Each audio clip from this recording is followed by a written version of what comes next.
YouTube regorge de créateurs de contenu dans tous les sens. C'est vraiment tout un écosystème avec les youtubeurs mainstream, vraiment tout le monde les connaît, et puis les mecs qui verront jamais la lumière du buzz. Mais il y a certains cas bien précis dont j'ai envie de parler. À commencer par niveau 1, le flopper. Il passe sa vie à faire des vidéos aléatoires qui n'intéressent personne. Il prend à peine le temps de faire des vidéos qui vont plaire un minimum aux gens, et du coup bah il floppe à chaque fois. Il veut pas passer pour un con, alors il dit à chaque fois qu'il fait ça 100% par passion, alors que dans sa tête son plus grand rêve c'est de vivre de YouTube. Et il est persuadé qu'il va tout niquer sur les réseaux. Et c'est bien d'avoir ce rêve frérot, mais sois juste honnête avec toi-même. Sauf qu'il est incapable de se remettre en question sur son contenu. Il fait croire qu'il a sa DA, sa vision, je sais pas quoi, mais que dalle. Il est fier de ses 3000 abonnés et de ses 5000 vues par vidéo. Mais bon, après ça, c'est juste ce qu'il essaye de faire croire. À la base, il s'est lancé avec son frère, mais ce dernier, il lui a mis une vitesse. Bah, du coup, le frère, il a essayé de l'aider, tu sais, pour qu'il puisse s'élever à 2 sur la plateforme. Mais ce putain de flopper de merde, il avait trop le seum. Et du coup, il a envoyé son frère balader. Ce dernier l'a donc lâché, réaction normale, bien joué, bien fait, va. Et il est maintenant seul, de son côté, en route vers le sommet de YouTube. Et il a juste l'air inarrêtable. Et voyant le succès de son frère, bah, le flopper, il a plus qu'un seul but, c'est de mettre une tempête à son frère en retour. Niveau 2, l'industrie plante. Un jour, dans les commentaires d'une de ses vidéos, le flopper trouve un youtubeur de 100 000 abonnés qu'il ne connaissait pas jusque-là. À vrai dire, personne ne le connaissait non plus jusqu'à il y a 2-3 mois. Il a sorti 3-4 vidéos qui ont cartonné, accompagné de dizaines de shorts qui ont très bien marché également. Et la chaîne, elle est super récente quoi. Le flopper se rend compte qu'il fait face à un gros industrie plante. Quelqu'un qui sort de nulle part et qui se fait aider de ouf dans l'ombre pour faire des stats dès le départ. Au début, il a juste envie de le ghost, mais il se rend compte que ça peut devenir une opportunité pour lui de percer. Alors il le DM, ça se donne des conseils, et que ça gratte l'amitié, et quelques temps plus tard, ils finissent par se retrouver IRL et tourner des trucs ensemble. Leurs stats sont bonnes, c'est pas une dinguerie, mais le flopper il veut absolument continuer. Il pense que ça finira par prendre tôt ou tard. Surtout si ça marche bien du côté de l'industrie plante. Il pourra juste surfer sur son buzz. Sauf que peu de temps après ça, l'industrie plante il commence à se BR un peu quand faut faire les bails tout ça, et il ghost le flopper. Et malheureusement c'est normal. L'industrie plante il est pas dans ce besoin de percer parce que lui son buzz il est déjà en train de travailler tu vois. Et on l'a facilité de ouf. Du coup lui son buzz il a déjà commencé. Et en plus de tout ça, l'industrie plante il a là les contacts beaucoup plus haut dans le game qu'un vieux mec à 3000 abonnés qui lui apporte rien. C'était prévisible. Mais ça va marquer le flopper qui va évoluer pour la première fois et devenir Potential Man. Il a la rage de vaincre. Il fait que ouvrir sa gueule pour dire à tout le monde qu'il va percer, qu'il va être le prochain gros youtubeur au même rang que Squeezie, Amine, Inoxtag, etc.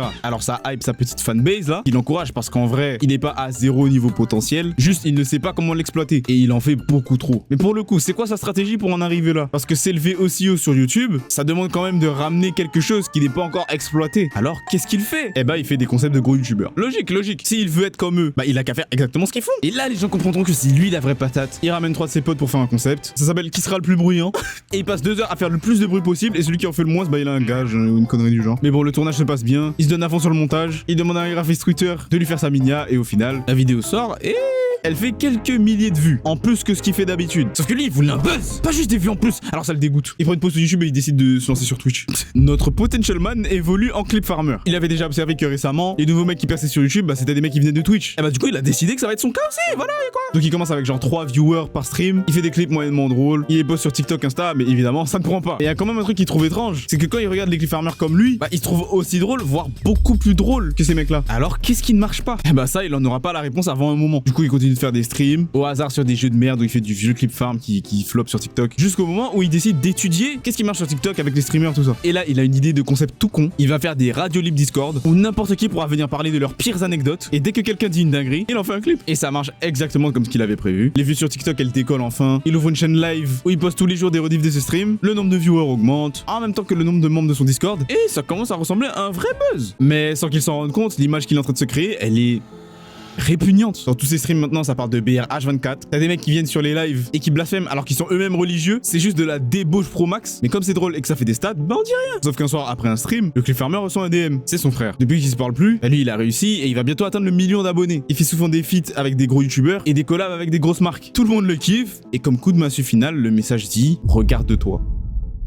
Niveau 5, le youtubeur OG. Notre clip farmer n'est pas dans le meilleur état depuis un long moment maintenant. La réalisation l'a frappé, tout ce qu'il fait là, ça n'aboutit à rien. Il a envie d'abandonner et en tout cas, c'est mieux que de juste revenir vers son frère et lui dire: oh, s'il te plaît, tu peux m'aider? Oui, à ta mère. Et du coup, il devient doucement un mec lambda. Sauf qu'un jour, il marche en ville et par le plus grand des hasards, il tombe sur un ancien de YouTube, genre un Mr V. Il va le voir juste pour lui passer le bonjour. C'est une occasion qui se représentera pas. Le G le reconnaît et lui demande une question simple: mais frérot, pourquoi tu fais ce genre de contenu? Et pendant une seconde, il regarde dans le vide comme ça et il lui répond juste que ça a toujours été son rêve de percer sur les réseaux. Ce à quoi Logi lui répond: ouais, ok, mais pourquoi tu veux percer? Parce que je sais que je suis fait pour ça et je veux le montrer à toute la France. Ok, t'es enfin honnête. Bah écoute, fais tout ce que tu peux pour y arriver. Ah, vas-y, j'ai déjà tout tenté. Et t'as pas percé. Ça m'étonnerait, hein. T'es sûr que c'est ton rêve? Puis une idée surgit dans la tête du clip farmer. Il rentre en mode mode nique sa mère. Il remercie Logi et il rentre chez lui. Là-bas, il appelle son frère et s'excuse de la façon dont il a traité tout ce temps et lui dit qu'il est enfin prêt à accepter son aide afin de monter sur les réseaux. Enfin. Mais lorsqu'il raccroche son visage, il se tord dans tous les sens. Mais c'est pour une bonne cause puisqu'il vient littéralement de tuer son ego. W. Niveau 6, la légende. Le frère de notre Clip Farmer, c'est plus ou moins devenu une légende du YouTube français entre temps. Il a eu l'ascension la plus rapide qu'on ait jamais vue. Il a su gérer son buzz d'une mode maître et il a compris que ce qui comptait le plus c'était la commu. Il s'est fait inviter dans plusieurs gros événements où il est parvenu à chaque fois à ramener une bonne partie de la lumière sur lui. Les mois passent et notre Clip Farmer apparaît en guest dans les vidéos de son frère. Enfin même il gère le montage. Au bout d'un moment il fait la proposition à son frère de faire un concept auquel il réfléchissait depuis un petit moment maintenant. C'est un concept qui peut que cartonner mais que si son frère le fait. Puisque c'est son frère qui a la visibilité. Ça lui fait mal au cul mais ça peut que le tirer en avant. Et si le concept marche, ils vont faire en sorte de le répéter avec de plus en plus de guests connus. Le frérot trouve l'idée du concept plutôt bonne donc il accepte de la faire. Et comme prévu ça marche très bien. Il réitère le concept comme ils ont dit. Et pendant que tout ça se fait, notre Clip Farmer sort de son côté des vidéos sur sa chaîne à lui qui prennent vraiment bien puisque maintenant les gens connaissent son visage et commencent à l'apprécier. C'est littéralement la meilleure façon d'utiliser le buzz de son frère. Et ainsi il s'élève à son tour dans la sphère des gros youtubeurs. Et finalement notre Clip Farmer évolue en étoile montante. Sauf qu'un jour il y a un drama.